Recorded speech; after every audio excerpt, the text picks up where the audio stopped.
Olá, boa noite. Começamos o Cultura Livre, o nosso encontro semanal com a cultura mato-grossense.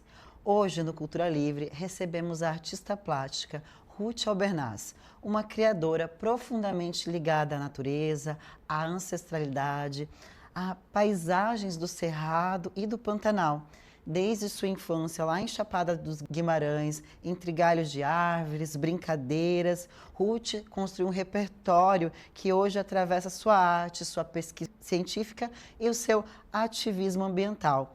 Vencedora do Prêmio Pipa em 2021 e parceira de importantes nomes da literatura mato-grossense, ela lança agora o seu novo livro, Avisos de Ave. Ruth, é um prazer tê-la aqui no Cultura Livre e a gente vai conversar um pouquinho sobre tudo, como nasce tudo isso. Muito obrigada. Elô, que alegria. Eu fico lisonjeada com o convite, agradeço muitíssimo. Fazia tempo que era para vir aqui, né? E hoje chegou o momento da gente conversar um pouco sobre a arte, sobre a educação também, né? A etnoecologia e todos esses campos do conhecimento que dialogam com a arte. Então, acho que a gente vai ter uma boa conversa, Com né? certeza. Ruth, conta um pouquinho pra gente, você, olhando lá para sua infância em Chapada dos Guimarães, como que você enxerga tudo aquilo que você viveu, né? As brincadeiras, os dias nas árvores, o que já apontava para essa artista que você se tornaria hoje? Sim, eu acho assim que o ambiente onde eu vivi, que era um ambiente rural e também um ambiente urbano, né? Então esse poder ir e vir no Cerrado foi um ambiente que me proporcionou muita materialidade, muito insumo. Então eu sempre fui uma criança que rabisquei no chão, que desenhei, que juntei gravetos, que subi em árvore. Eu tive uma infância basicamente passeando pelas árvores. Eu era bem destemida, vamos dizer assim. E ali eu já construía as minhas primeiras instalações de casa, sabe? Juntando cacos e fazendo casas imaginárias. Acho que a gente, quando criança, eu também fazia isso. Pegava no quintal, tudo que eu achava, ia montando e construindo uma casa, né? Será que a menina, a mulher, tem essa conexão assim forte com a casa mesmo? Porque eu também lembro disso e das minhas amigas também, da gente querer construir casas assim com, com, com coisas que a gente achava no quintal, né?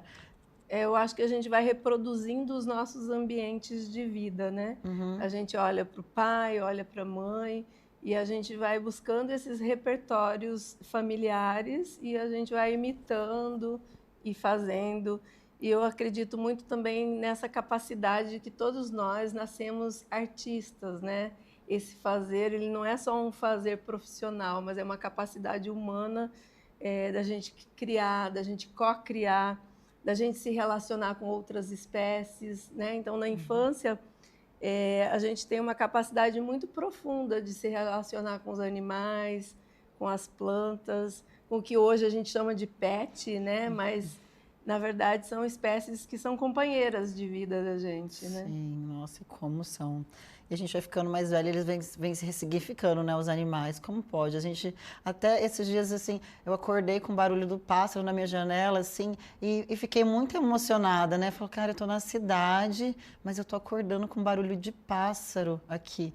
E sempre no mesmo horário passa um casal de araras, assim, sabe? E eu fico já esperando, porque eu sei que naquele horário elas vão passar. Mas é isso, a gente tem uma conexão forte, né, com a natureza, ela é muito importante. E falando nisso, em conexões, tem alguma lembrança, assim, forte da sua infância que você acha que marca você enquanto artista, que marcou muito e que mudou, assim, alguma coisa em você?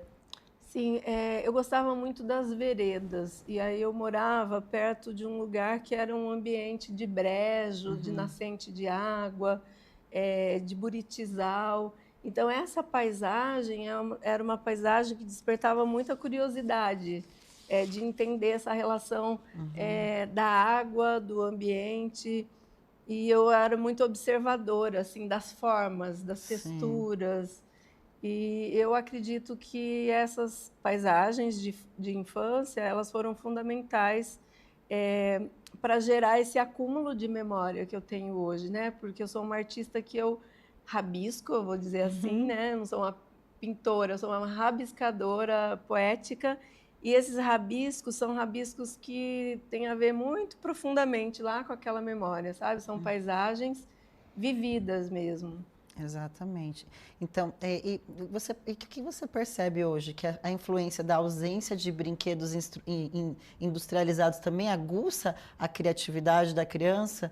Você acha que ter que fazer o seu próprio brinquedo? Eu lembro que eu criança pegava a manga, os palitinhos de fósforo e criava toda a fazendinha com as... Então, a gente procurar elementos para criar. E aí hoje a gente tem tudo pronto. Você acha que essa coisa de não ter tanto brinquedo industrializado, ele desperta esse potencial criativo? Sim, eu acredito que nós éramos inventivas, né? E que essa oferta pronta, ela está gerando uma crise do imaginário, né? Então, hoje em dia, é muito mais difícil a criança poder ter um espaço para ela construir esses brinquedos, construir memórias mais simples, né? Porque existe uma overdose do próprio mercado, da indústria de brinquedos, para que a criança seja uma criança consumista, inclusive, né? Exatamente.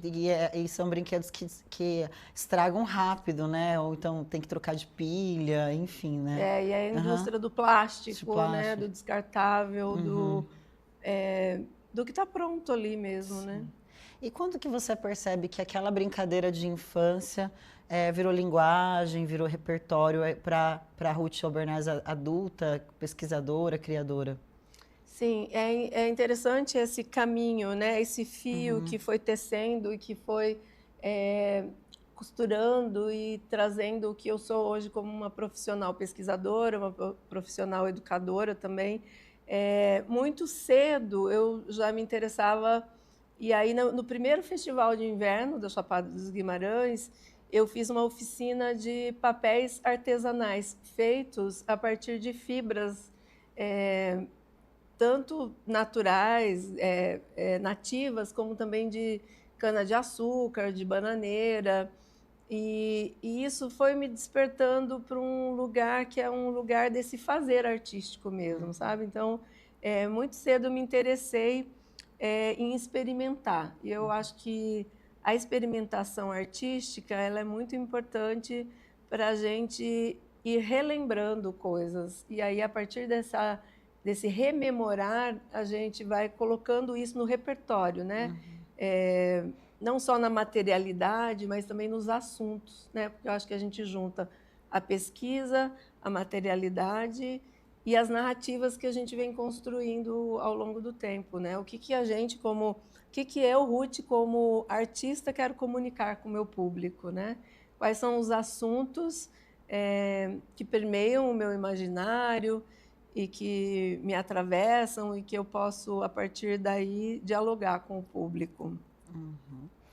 Ruth, com 13 anos, né, você participou você teve um contato com a oficina do Bené Fonteles e o que mudou na sua cabeça naquele tempo tão menina, uma criança, né, 13 anos? Sim, é muito interessante porque o Bené, ele é um artista que ele junta essas materialidades da natureza, faz objetos, faz esculturas, instalações, e aquilo era muito próximo do que eu, como criança, já fazia, sabe? Então, eu acho que naquele momento eu reconheci que o que eu fazia como criança poderia ser arte. Né? É um momento que você se dá conta, isso que eu estou fazendo é um processo artístico, né? Exatamente. Aí depois veio a oficina também com a Miriam Pires, né? Sim. E como que essas experiências também moldaram o seu fazer artístico hoje? Então, essas experiências são experiências de encontro com o matérico, né? Com a matéria, de saber que tanto você pode usar um papel para se expressar, pode usar uma tela, ou pode usar um conjunto de coisas e, a partir daí, gerar uma instalação. Então, esse encontro com essas oficinas de experimentação, que também depois eu fiz várias oficinas no Sesc Arsenal, né? Que era uma política do Sesc trazer essas oficinas, tudo isso foi reunindo assuntos para que eu pudesse dialogar mesmo, né? Sobre a memória, sobre as questões ambientais, sobre a paisagem, né? Qual a paisagem da minha infância, qual a paisagem que a gente tem hoje. Lançar perguntas, né? Porque o meu trabalho é um trabalho muito sensível, muito delicado, que às vezes precisa de um tempo para aquele público poder dialogar com o trabalho, porque nem sempre as imagens que eu gero são tão diretas e contundentes, mas tem tantas narrativas ali que precisam ser esmiuçadas, né? Junto com o público. Quando que você olha assim e fala, não, a arte para mim agora é um caminho e não apenas experimentações, eu quero mostrar isso que eu faço, trazer isso para instalações, né, ilustrações, artes plásticas? Quando eu comecei a estudar biologia, eu já comecei a desenhar os cartazes de congresso, fazer desenhos para vender, para poder ganhar um dinheiro e me manter. Então, quando eu estava na graduação, eu já estava produzindo pequenas obras para manter o cotidiano. E aí eu não parei, mesmo fazendo toda a minha formação nas ciências biológicas, nas ciências ambientais, na conservação da biodiversidade, eu sempre trabalhei nesse viés, arte e conservação da biodiversidade. Quando você é graduada, né, nas ciências biológicas na UFMT, doutora também de biodiversidade amazônica pela rede Bionorte, né, vinculada ao Ministério da Ciência, Tecnologia e Inovação. Então, começou a surgir um caminho que a ciência e a arte, elas começaram a se encontrar ali, né? Em que momento que você percebeu que era possível e até necessário comunicar a ciência através da arte? Então, quando a gente está desenvolvendo pesquisa, produzindo artigos científicos, produzindo a dissertação, a tese, são conteúdos muito importantes, mas que eles dialogam com um público muito específico. E a arte era uma possibilidade de pegar esse conhecimento da ciência e trazer ele para o popular, trazer ele para uma narrativa que uma criança possa entender, que uma pessoa leiga possa entender. Então, é uma forma de pegar o conhecimento científico e traduzir para uma comunicação acessível. Muito importante isso. Porque o artista também tem que ter esse cuidado, né, de como que ele, como está chegando isso no público, né? Como que o público está conseguindo entender o que eu quero falar, né? Como eu estou me comunicando, como que está chegando isso? É uma preocupação também, Ruth, quando você está fazendo ou não? Sim, eu tenho muita preocupação, principalmente porque eu faço curadoria de exposição, curadoria de arte, e eu vejo que é fundamental a mediação, né? Que quando a gente está num espaço expositivo, organizando uma exposição, o programa educativo é um ponto fundamental nessa comunicabilidade da arte.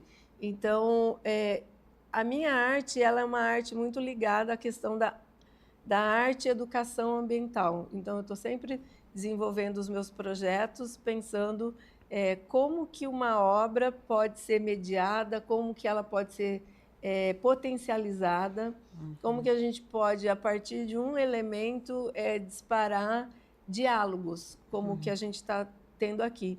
E não só uma obra de arte, um quadro, uma instalação, mas quando a gente também vai para uma outra linguagem e a gente traz, por exemplo, a literatura como um assunto, é muito importante que a ilustração que eu produzo também seja algo que facilite a mediação com as crianças, né? Porque o livro infantil ele precisa de uma mediação de um adulto, né?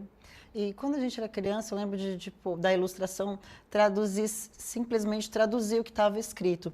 E eu tenho visto agora que as ilustrações, elas são uma outra camada de compreensão, não meramente ilustrativa pelo que está escrito, como se fosse escrito duas vezes, sabe? Mas não, ela serve como uma camada para aquilo ali, ou que veio antes, ou que vem depois, ou que simplesmente flutua entre tudo isso. Então, quando você está ilustrando um livro, você tem essa preocupação também de como vai servir essa sua ilustração dentro daquela narrativa?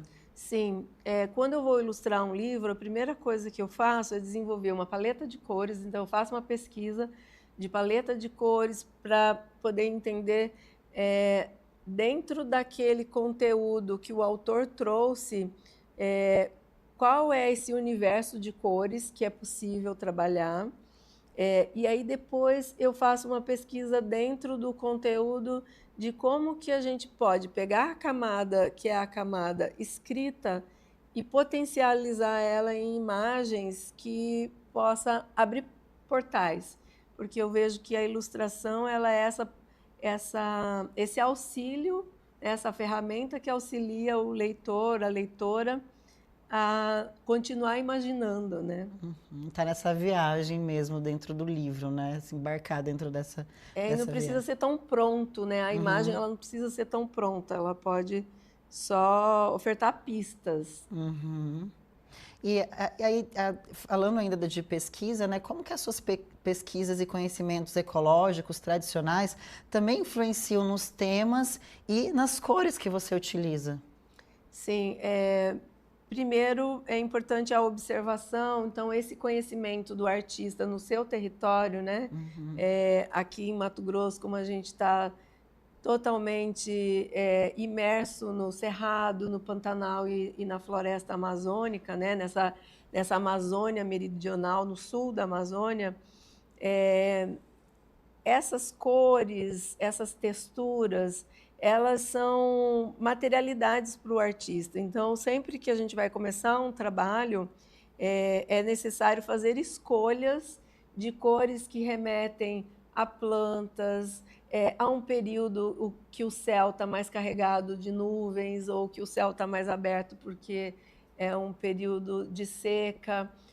Se eu vou ilustrar um livro, será que é uma paisagem do cerrado na seca ou é da época da chuva, quando está mais verde, tem mais folhas, ou é um momento de brotação? Então, todas essas escolhas são escolhas que precisam de um conhecimento ecológico, né, para poder desenvolver.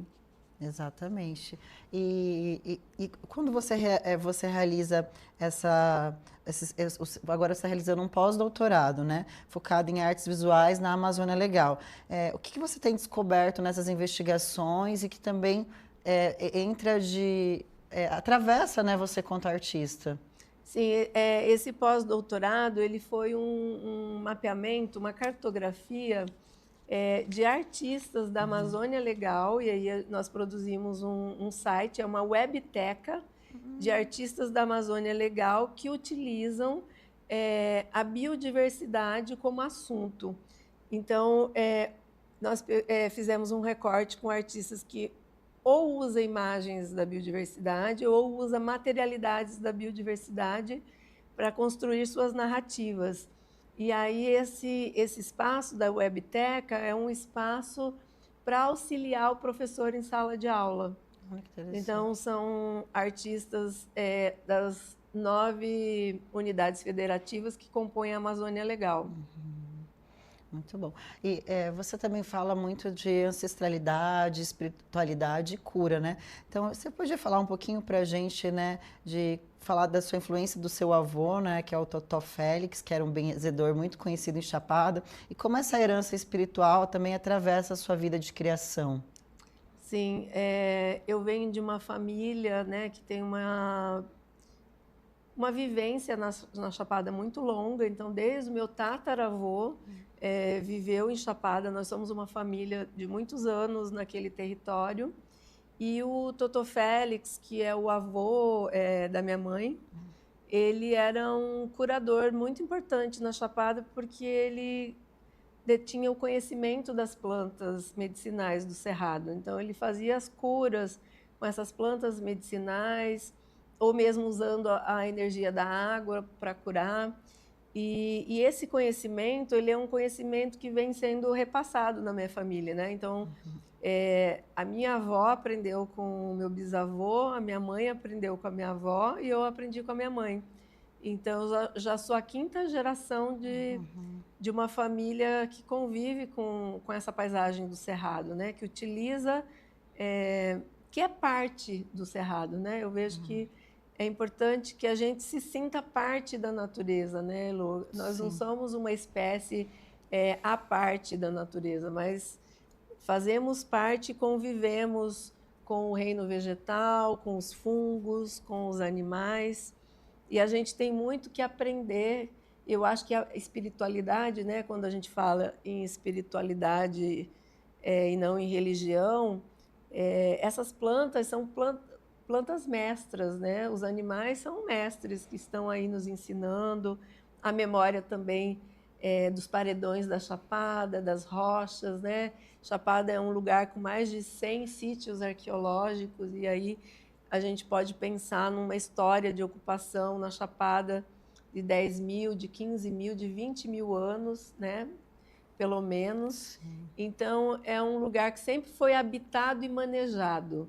E aí tem muitas etnoespécies de plantas e de bichos que caminham com a humanidade. Então, por exemplo, a mandioca é uma espécie que surgiu em Mato Grosso e em Rondônia, e ela foi domesticada pelos indígenas dessa região. Então, é uma espécie que ela vai coevoluindo junto com o ser humano, né? Nossa, muito interessante isso. E se você falando, minha avó herdou do meu avô esses saberes, então a gente percebe também a força dessa ancestralidade, né, que vem também reverberando aí no seu processo artístico, né? E como que esses saberes também vão aparecer numa ilustração, vão aparecer numa exposição artística? Sim, quando eu produzo a obra, tanto bidimensional, um quadro, como uma instalação, eu junto a imagem com narrativas escritas. E, geralmente, nessas narrativas escritas, ali tem receitas de chá, tem receitas de como que pode elaborar uma casa cabocla, se você quebra a perna, como que pode colar essa perna sem precisar de gesso. Então, são esses saberes caboclos que estão nos conteúdos dos meus quadros e também nas instalações. Quando eu faço, por exemplo, uma instalação que chama Casa Cuidar, ela é uma instalação que eu reuni mais de 40 espécies de plantas medicinais do Cerrado, que são plantas do arsenal desse meu bisavô de cura. Então, são plantas que ele utilizava e que ainda estão aí nesses fragmentos de cerrado que a gente encontra em Mato Grosso. E aí a gente já faz um viés para pensar que o cerrado é o segundo bioma mais ameaçado de extinção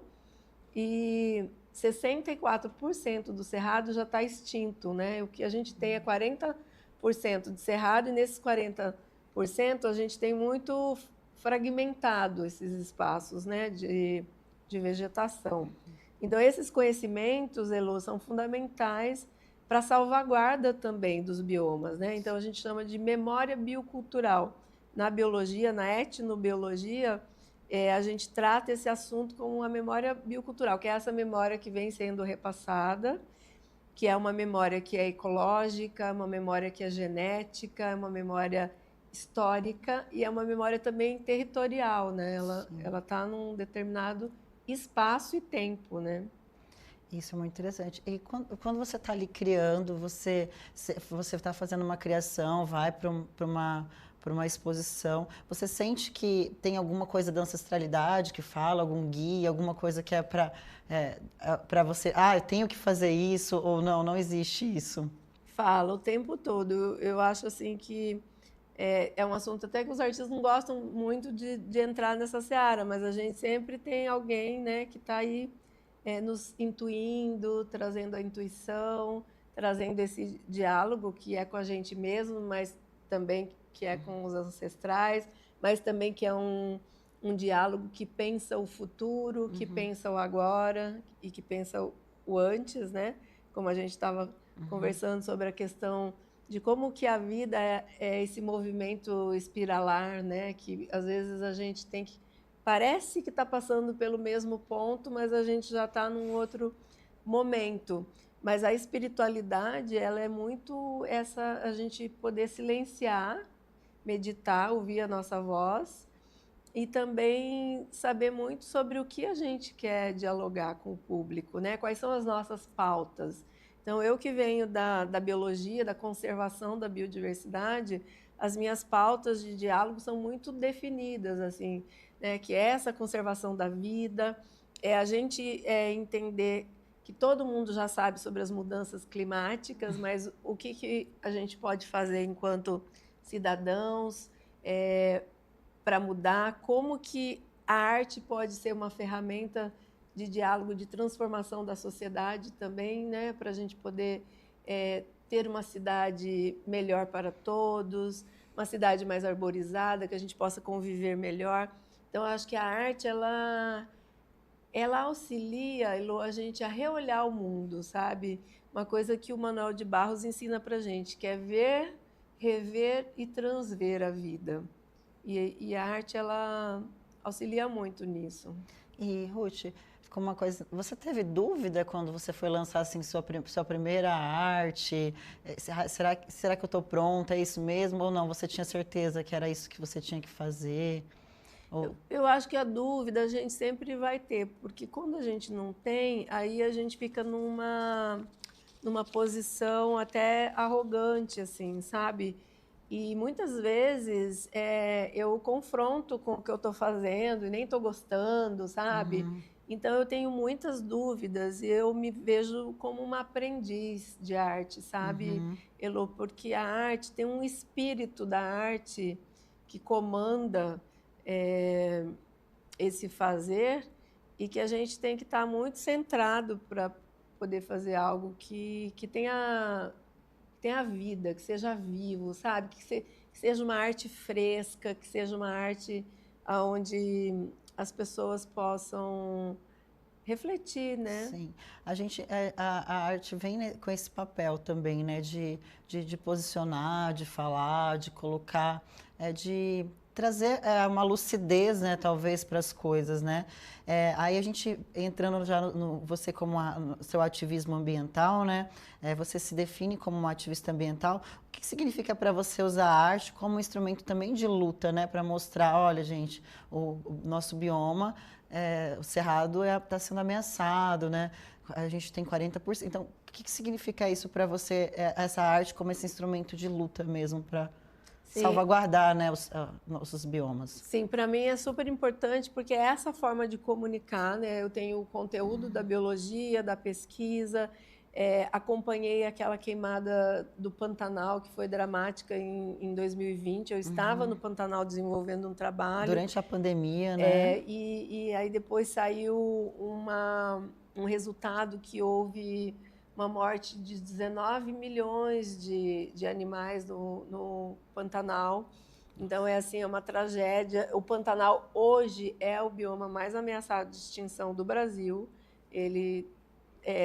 Esse Pantanal que a gente conhece corre o risco de desaparecer e se transformar numa savana, né? E as pesquisas estão indicando isso. Então, quanto mais a gente puder, sabe, Elô, ter espaços de comunicação, como esse que nós estamos tendo aqui agora, ou nas escolas, eu uso todos os espaços possíveis que eu tenho para poder trazer essa reflexão da sociedade, nós enquanto cidadãos, e também de questionar o poder, né, como que os gestores também estão se posicionando frente a todas essas pautas que estão aí relacionadas às questões sociais e ambientais, porque elas não são dissociadas, né? Sim. Elas estão sempre caminhando junto. A gente fala também que Cuiabá, né, caminha para isso também, para virar um deserto, né? Se o Pantanal for extinto e virar uma savana, a gente não consegue sobreviver aqui também, porque a gente codepende, né, do Cerrado e do Pantanal, porque a gente está no meio disso tudo, né? Sim, e Cuiabá, né, é uma cidade que está ficando insalubre. A gente tem sentido, todo ano tem galgado mais. Nós estamos num período ótimo de arborizar, de plantar, e Cuiabá precisa de árvores de grande porte.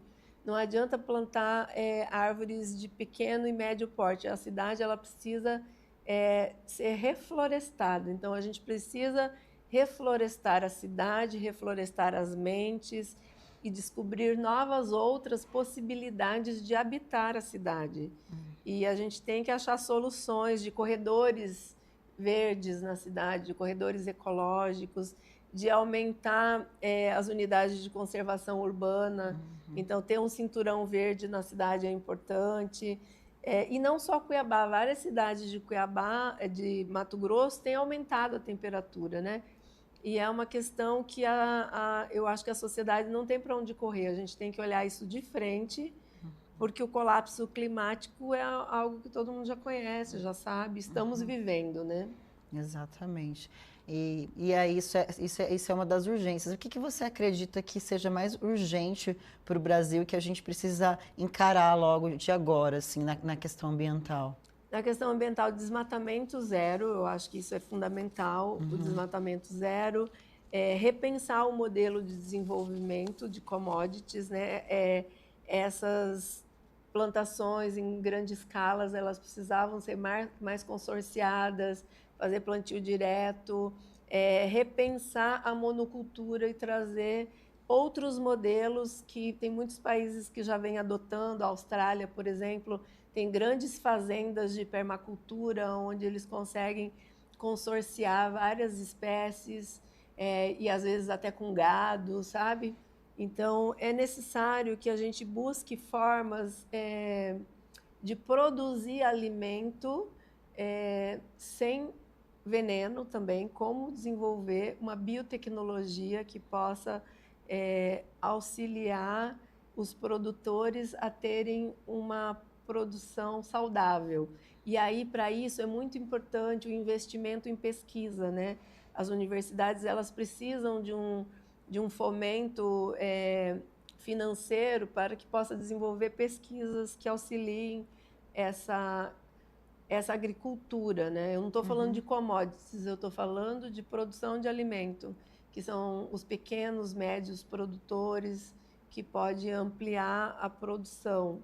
Eu não estou falando de produção de algodão. Algodão é a agricultura mais envenenada do planeta, né? E isso é uma questão muito grave aqui em Mato Grosso, porque o índice de doenças associadas a esse labor, né? Os trabalhadores que estão lá fazendo o fronte, vamos chamar assim, estão adoecendo, né? Então, são coisas que uma vai ligando à outra, né? Como que está a saúde do trabalhador e da trabalhadora, como que está a saúde dos animais, dos bichos que também estão adoecendo, qual a qualidade da nossa água, né? A gente sabe que o Pantanal, por exemplo, está com um índice altíssimo de medicamento na água. Então, os peixes, eles estão absorvendo muito antidepressivo, os contraceptivos, os hipertensivos, né, os contra-hipertensivos, e isso vai desencadeando um colapso no ecossistema, né? Nossa, é muito assunto, isso aí é forte, né? Porque Muito. é muito. Vamos para a literatura, então? Adoro. Vamos falar de literatura, de ilustração e das parcerias, né? Sim. Então, você é parceira de muita gente importante para a literatura mato-grossense. E como que nasceu essa ponte sua entre as artes visuais e a literatura? Qual foi seu primeiro livro que você ilustrou? Sim, como eu já escrevo nas minhas obras, é como se cada obra fosse uma página de um livro, né? Que um dia, quem sabe, a gente consegue reunir todas essas obras e virar um livro. Mas a primeira parceria foi essa com a Cristina Campos, que é o Bicho Grilo. É um livro todo em preto e branco, com poemas, né, dela. E depois desse livro da Cristina Campos, eu fiz uma parceria com a Ana Ribeiro, que é um livro, Vovô Clóvis, é um livro de conto, é uma biografia para a juventude, né? Um livro infanto-juvenil, contando a história do Vovô Clóvis, que é o Clóvis Matos, né? Que tem um projeto importantíssimo aqui em Mato Grosso de difusão da literatura, de mediação, de estímulo à leitura e à literatura. E nessas parcerias, é uma parceria muito legal com a editora Entre Linhas, né? Então, a Maria Tereza é a editora com quem eu trabalho. E depois, uma parceria com o Ivens Scaff, que é um autor importantíssimo, né? Para a memória do que é a cuiabania, do que é o ser cuiabano. E o Ivens era um poeta que ele transitava muito no pensamento ecológico, no pensamento cultural cuiabano. E aí nós produzimos 2 livros, que é o Embaúba, a História de uma Árvore, que é uma história para as infâncias, que é muito legal, porque aqui, Elô, é um livro que a gente pode potencializar ele com uma conversa interdisciplinar, porque é um livro onde a gente pode trazer ecologia, conservação da biodiversidade, conversando com as crianças de forma alegre. Maria Tereza trouxe esse livro aqui num projeto que ela está tendo nas escolas, que ela está levando alguns livros. Aí eu estava lembrando de onde que eu conheço o Embaúba. Foi Maria Tereza mesmo que trouxe. A gente estava conversando sobre isso, sobre essa coisa interdisciplinar que você traz agora. Sim. Eu acho que é o projeto Sapiquá, Sapiquá, né? exato. Sim. Aí o Aluares é um livro de poemas, né, de radicais e outros versos lunares, que o Ivens ele passou 10 anos observando a Lua, as fases da Lua, e fazendo micropoemas e poemas maiores. E aí eu ilustrei também tudo em preto e branco. E aí depois vem o livro da Lucinda Persona, que é um livro que já estamos há quase 5 anos produzindo e agora saiu, que é um livro também muito interessante, que é um livro onde a Lucinda passou anos observando as nuvens. Então, o Ivens observando a Lua e a Lucinda observando as nuvens. E é um livro para as infâncias, que também eu acredito muito no potencial dele interdisciplinar. Porque quando a gente olha para as nuvens, um assunto que a gente pode dialogar com as crianças é sobre o ciclo da água, sobre a importância dessa distribuição hídrica no continente sul-americano. Então, é um livro com muitas possibilidades de diálogo. E agora, este livro é o spoiler do dia, né? É o spoiler. Que é o livro que vai estar sendo lançado no dia 9 de dezembro, Avisos de Aves, que são micropoemas de muito tempo que eu fui reunindo nos meus cadernos de campo. E aí resolvi trazer esses assuntos que são aqueles avisos que a ave dá, assim, sabe? Para quem é ligado à natureza. Sabe quando aquela arara passa na sua janela todo dia? Ela está querendo contar alguma coisa para você. Então, são esses avisos. E qual foi o ponto de partida dessa obra, do Avisos de Ave? É um ponto de partida, primeiro, que eu tenho uma conexão muito forte com as aves. A gente vê presente, né, nas suas ilustrações. E no período do mestrado, eu estudei no Pantanal a relação das comunidades pantaneiras com as aves. Como que eles caracterizavam, categorizavam as aves. E também tem conhecimentos aqui que são ligados aos meus pais, né? Os assuntos que eles diziam, por exemplo... aqui tem um poema, por exemplo, da minha tia, né? Que é esse aqui, Massa Barro avisa as horas. Eu tenho uma tia que antigamente só fazia as coisas com horário de passarinho. Meu tio dizia, Auristela, o almoço está pronto? Espera, Joaquim, o Massa Barro ainda não cantou.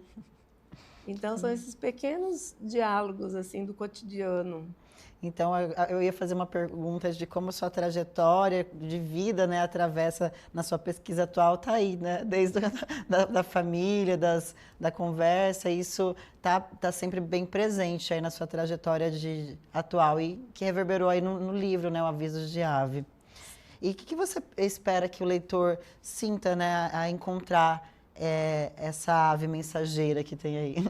Sim, assim, eu espero que o leitor possa observar as aves a partir desses lembretes que tem. É um livro muito simples, é um livro caboclo, é um livro rural até, e que esse público ele possa descobrir outros avisos de aves, sabe?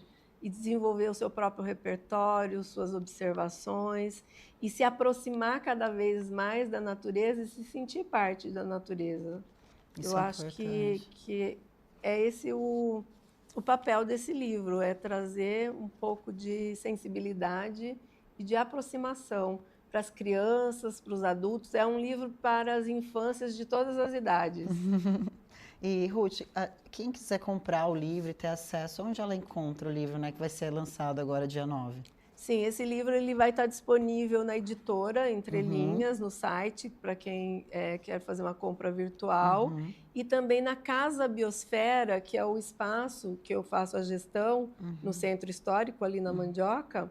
Lá na Casa Biosfera a gente tem uma micro livraria com livros infantis.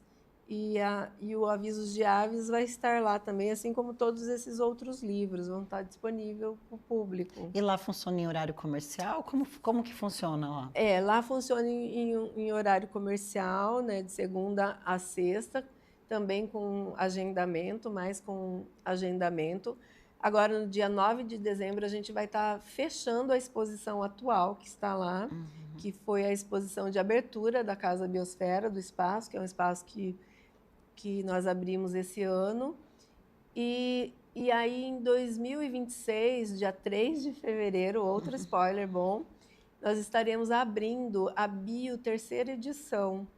Então, a gente fecha essa exposição agora, em dezembro, e em fevereiro abre a próxima exposição. E a exposição é sua? Então, essa exposição é uma exposição que eu vou estar, no dia 9, vou estar lançando Avisos de Ave, e aí no dia 11 eu embarco junto com o Caio Ribeiro para uma residência artística na Bolívia, porque é um trabalho que a gente está fazendo para pensar a Pan-Amazônia, né? Como que a arte pode dialogar com essa Amazônia, que é a Amazônia de vários países, como que a gente pode pensar esse bioma na América do Sul, e aí a gente vai estar visitando duas comunidades, uma no Lago Titicaca e o outro na transição da Amazônia com o altiplano. E aí, quando a gente voltar, a gente vai estar montando a exposição Bio, terceira edição, e também virar um fotógrafo boliviano para fazer um intercâmbio aqui. Então, a gente vai para lá, passa 15 dias lá e depois ele vem. E aí a gente monta essa exposição, que é uma exposição que é fomentada por uma emenda parlamentar do Lúdio Cabral, pela Secretaria de Cultura, né, pela CECEL. E aí a gente vai ativar durante 60 dias essa exposição com rodas de conversa, com oficinas para professores, para adolescentes, para falar sobre essas paisagens, sobre essa memória biocultural da Pan-Amazônia. E é um trabalho que é uma parceria da Casa Biosfera com o Aqui é Mato, que é um instituto gerido pela Lidiane Barros. E aí é um trabalho em rede, né? Isso é muito especial. Muito potente, né? Muito potente trabalhar o coletivo também. E a gente chegando no final, agradecer aí você pela generosidade de contribuir com a gente, falar um pouquinho do seu conhecimento, trazer a sua arte e falar também, Chapada dos Guimarães segue sendo seu lar e sua fonte de inspiração, né? E o que ainda te move nesse território que é Chapada? Qual que é a importância dele para a gente aqui? Então, a Chapada, além de ser o centro equidistante entre o Atlântico e o Pacífico, é um lugar divisor de águas, ele tão importante para o Pantanal, assim como é importante também para a bacia do Araguaia, né? Então é um ponto, para mim, para minha vida, é um ponto mágico, é um ponto onde eu me nutro. Cada vez que eu passo pelas escarpas, pela estrada da Chapada e vejo, é como se fosse a primeira vez. Eu me encanto sempre, sabe, Elo? É tão interessante isso, porque cada horário do dia também me traz uma emoção diferente, eu me recarrego. Eu sou uma pessoa que eu viajo muito, que eu vou para muitos lugares, mas Chapada sempre é esse meu ponto ancestral, é onde está o meu umbigo, né? Toda a minha ancestralidade. E eu sou muito grata pela vida, por ter nascido num lugar tão lindo, né? Como é a Chapada dos Guimarães. Muito especial mesmo, né? E, Ruth, a gente sempre fala que o futuro, né, tá nas mãos das crianças, dessa nova geração. E o que você deixaria de mensagem aí para essa nova geração, para cuidar, né, da nossa biodiversidade, para cuidar da natureza? E também, eu acho que o mais importante que você falou é se sentir parte dela, né? Se sentir ali, eu sou a natureza também, eu sou água, eu sou feita de 70% de água, né, o nosso corpo. Então, lembrar isso também, né? Que a gente é a natureza, a gente não faz parte dela, a gente é ela também. Sim, eu diria para a nova geração, primeiro estudar. Eu acho que é importante ler bons livros que possam dar bons indicadores de como que funciona a natureza, observar a natureza, conviver com a natureza, que é também uma forma de estudar a natureza, né? Quando eu vim fazer biologia, eu já sabia muito da natureza pela vivência com a família. E também eu acho que é importante a gente estar numa grande encruzilhada da humanidade, que é muito importante a gente pensar o nosso consumo, né? O que nós, enquanto cidadãos, podemos fazer para a gente otimizar os recursos, né? Que é uma palavra até ruim de se dizer, mas como que a gente pode conservar a natureza, como que a gente pode fazer boas escolhas de representantes também, de pessoas que têm uma sensibilidade para trazer políticas públicas que possam conservar a natureza. E também eu acho que é importante que a juventude possa olhar a ancestralidade dela, entender de onde ela veio e para onde a gente vai. Porque também quando a gente fica, Elô, muito sem referência, a gente fica muito perdido no espaço. Então é importante que a gente conheça quem somos, né? É a partir da gente entender a nossa própria história que a gente entende a história da humanidade. Com certeza. Conversando com você falando isso agora, me fez lembrar da minha avó. Ah, tá com dor de cabeça? Toma esse chazinho. Ah, isso aqui. Assim, esses saberes empíricos, né, que vêm de geração em geração. Acho que todo mundo tem essa lembrança da avó aí, né? Com o chá, com uma comidinha que vai... Ah, essa comida aqui, você está doente? Vou fazer uma comida, mas essa comida vai te ajudar no seu processo também. Como tudo isso, né, é importante. E isso é a base para a gente entender a cultura, né? Porque a cultura, ela é essa teia de significados que vai refletir no modo de vida, que vai refletir na alimentação, no comportamento, na crença, na religiosidade, né? Nas festas, na forma da gente se vestir, na forma da gente comer. Então, é muito importante que a gente fortaleça a nossa própria cultura, porque quando a gente fica deslocado da nossa própria cultura, a gente fica perdido no espaço, né? Exatamente. Ruth, foi um prazer conversar com Também. você. A gente agradece muito e que a gente volte aqui para falar sobre novos projetos. 2026 já tem aí coisas novas, Sim. Exposições, trabalhos. Então a gente está muito feliz em ver também, assim, acompanho você tem um bom tempo e a gente percebe quanta coisa você vem produzindo ao longo dos anos. A gente fica muito feliz e de ver essa sensibilidade sua também, né, com o livro, com as ilustrações, com as curadorias. Enfim, parabéns. Obrigada, Lu. Eu também acompanho o seu trabalho, vejo a importância, né, do que você faz como educadora, como artista, E a gente segue construindo esse Mato Grosso, que é um Mato Grosso tão vivo, tão bonito, né? Com certeza. E eu estou feliz de estar aqui com você, né, nesse momento, falando sobre tudo isso. Obrigada, gratidão, Ruth. E vocês aí de casa, muito obrigada. E fique com a gente, que no próximo bloco tem mais Cultura Livre.